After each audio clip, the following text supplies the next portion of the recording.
You're listening to Making Data Simple, where we make the world of data effortless, relevant, and yes, even fun.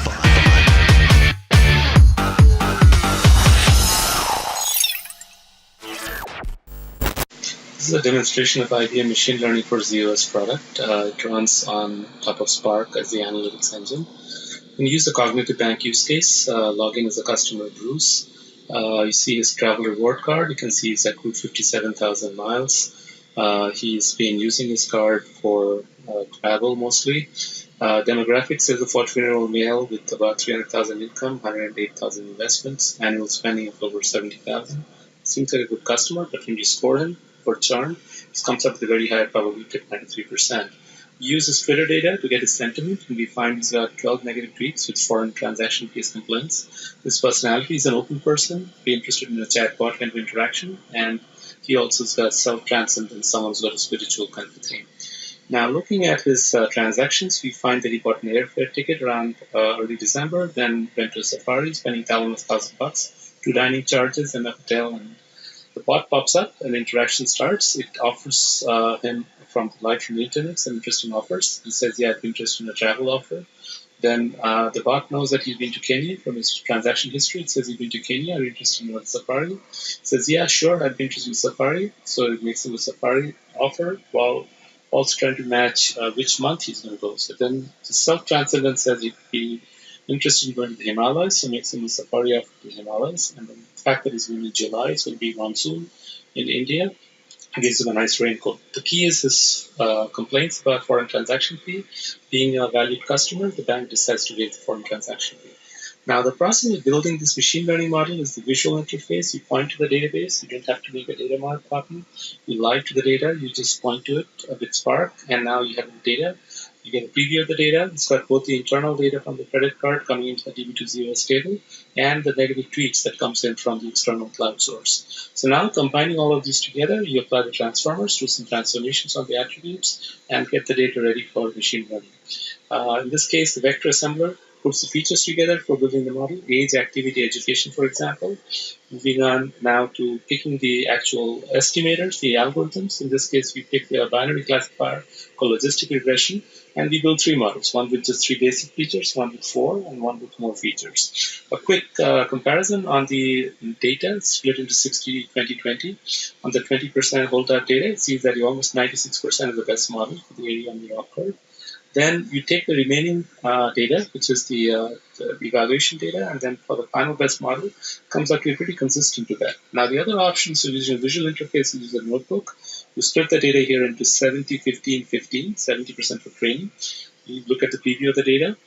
Then you do the transformations using API calls to the data, then pass on 2 different models here, logistic regression and decision tree. You create a list for learners where the cognitive assistant for data scientists, which is a huge productivity boost for the IB machine learning, now makes the best choice from these 2 algorithms automatically. See a very steep ROC curve. This is receiver operating characteristic, which means the true positive rate is very high and the false positive rate is very low, which means that you've got a very good excellent prediction. That's the model that you saved from within the notebook. With a single click, you define a name to the model and you deploy it. The model goes live. It's now ready for consumption from any application. It's called CATS Churn that I just deployed. All I go here and look at the details, and that shows me the RESTful endpoint that the application provider will call with some JSON data to score on. So that's the RESTful endpoint that we just have. It's automatically deployed. No application developers have to get involved to deploy. The tool takes care of it. We're running it in Liberty on ZOS. So now I'm going to do a quick test of the model, put in some demographics of a customer, a 40-year-old male with almost 1 activity, 3 master's degree from Texas. And turns out with 4 negative tweets and 200,000 income, he's got a pretty low probability of churning at 83% probability. Change the tweets from 4 to 8, double the tweets, everything stays the same.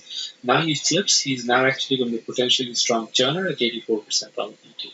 Now, the key feature of this product is it lets you schedule an evaluation to keep the model relevant over time as the new data comes in. Put a threshold, but the ROC curve now gets monitored at 80.87 and as soon as it falls below it.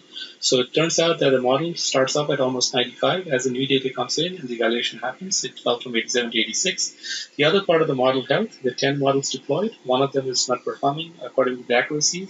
You see the total number of invocations in the model that shows you across the different applications that are calling into it.